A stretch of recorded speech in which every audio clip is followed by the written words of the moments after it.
बहुत समय पहले की बात है। चंदनपुर नाम का एक राज्य था। वहाँ सूरजमल नाम के राजा राज्य करते थे। वे बहुत ही अच्छे राजा थे और अपनी प्रजा का बहुत ध्यान रखते थे। उनका एक मंत्री था कौशल सिंह। वो बहुत ही बुद्धिमान था। कौशल सिंह अपनी चतुराई से राजा को अच्छी सलाह देता था और राज्य को चलाने में उनकी मदद किया करता था।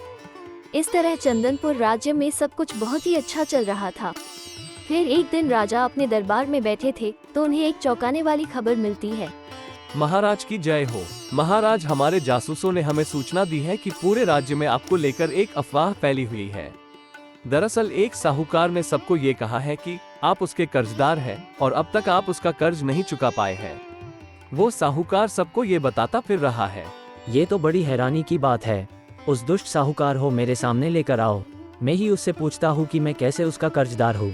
तब उस साहूकार को दरबार में लाया जाता है। वो राजा के सामने एक चमकदार कटोरा और एक बही खाता रखकर राजा से कहता है, प्रणाम महाराज, मैं कोई अफवाह नहीं फैला रहा हूँ, मैं तो बिल्कुल सच ही कह रहा हूँ। दरअसल बात ये है कि आपके दादाजी विक्रमचंद थे। एक बार उनका खजाना खाली हो गया था। तब उन्होंने मेरे दादाजी के पास ये कीमती कटोरा गिरवी रखकर 10,000 सोने के सिक्के उधार लिए थे। बाद में आपके दादाजी 10,000 सोने के सिक्के वापस करके अपना ये गिरवी कटोरा मेरे दादाजी से छुड़ाना भूल गए।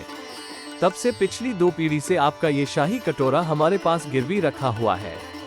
तो बताइए, मैंने सही ही कहा न कि आप मेरे कर्जदार हैं? ये देखिए, ये कटोरा भी यहाँ मैं लेकर आया हूँ और साथ में बही खाता भी है, जो कि इस बात का सबूत है। ठीक है, अगर ऐसा है तो हम इस कटोरे को तुमसे वापस लेते हैं। इसके बदले में हम तुम्हें पूरे 20,000 सोने के सिक्के देंगे।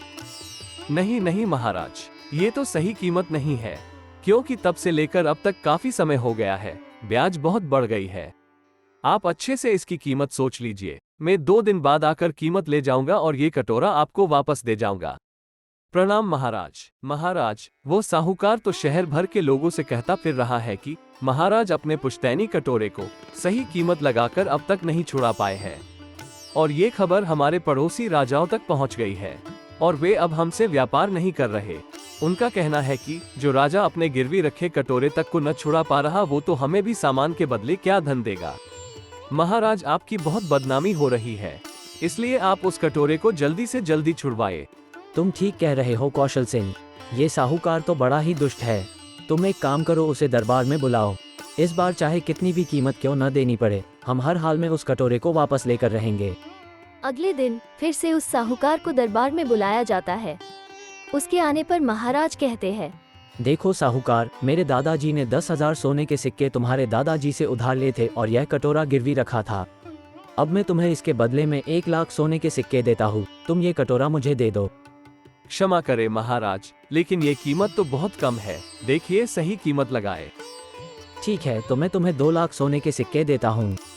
अरे महाराज, ये भी सही कीमत नहीं है, थोड़ी ठीक कीमत लगाइए। ठीक है, मैं तुम्हें 10 लाख सोने के सिक्के देता हूँ। ये तो बहुत है ना? अरे महाराज, थोड़ा तो विचार कीजिए। ये आपके दादाजी का पुश्तैनी कटोरा है, आप तो इसकी कीमत बहुत कम लगा रहे हैं। थोड़ा ठीक ठीक हिसाब लगाइए। ठीक है साहूकार, ये कटोरा हमारे स्वर्गीय दादाजी का है, ये हमारे लिए अनमोल है।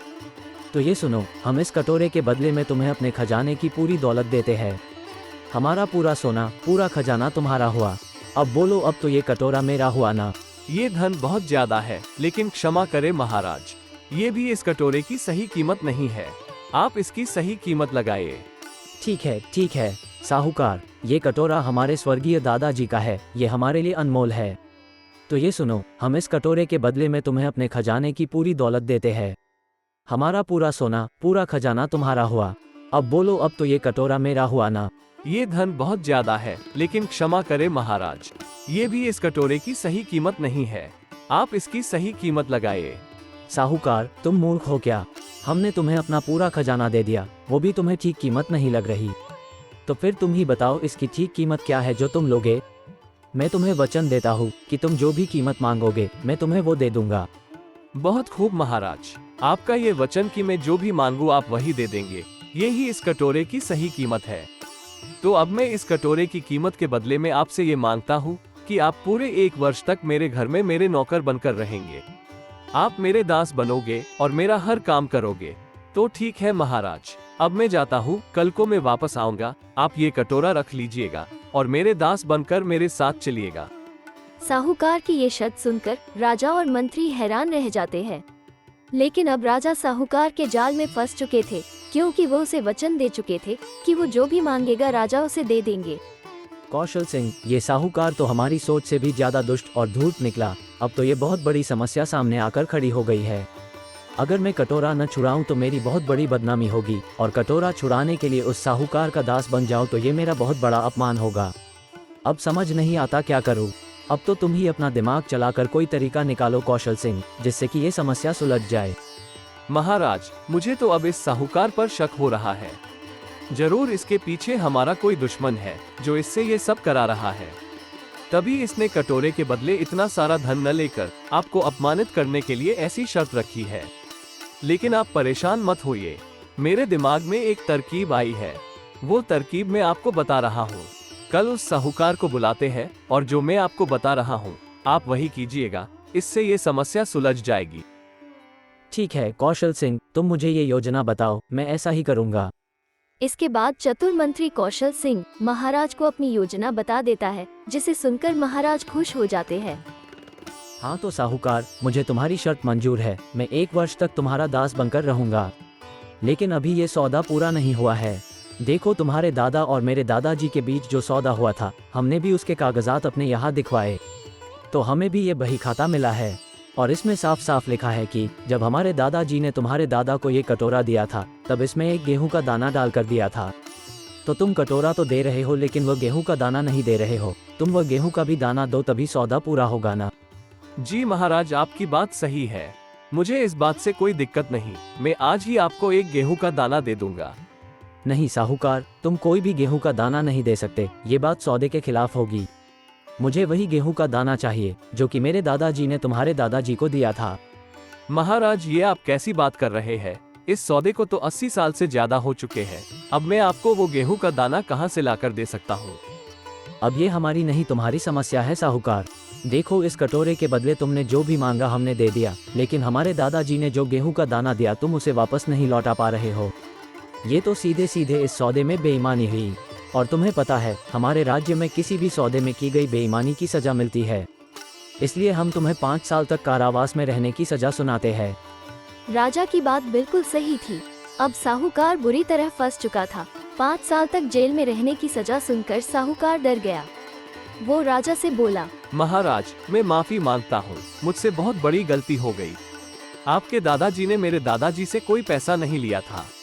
आपके पड़ोसी राज्य के दुश्मन राजा ने मुझे काफी सारा धन दिया था ऐसा करने के लिए। उसकी बातों में आकर मैं फंस गया और मैंने नकली बही खाता तैयार किया और ये सारी साजिश रची। महाराज, मैं आपसे भीख मांगता हूँ, मुझे क्षमा कर दीजिए। मूर्ख साहूकार, जिस तरह तुम्हारा बही खाता नकली था, इसी तरह गेहूं के दाने वाली बात लिखा हमारा बही खाता भी नकली ही था।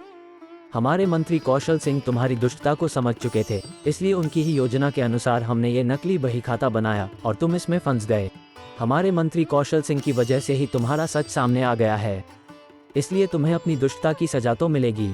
हम तुम्हें 3 साल तक कारावास में रहने की सजा देते हैं।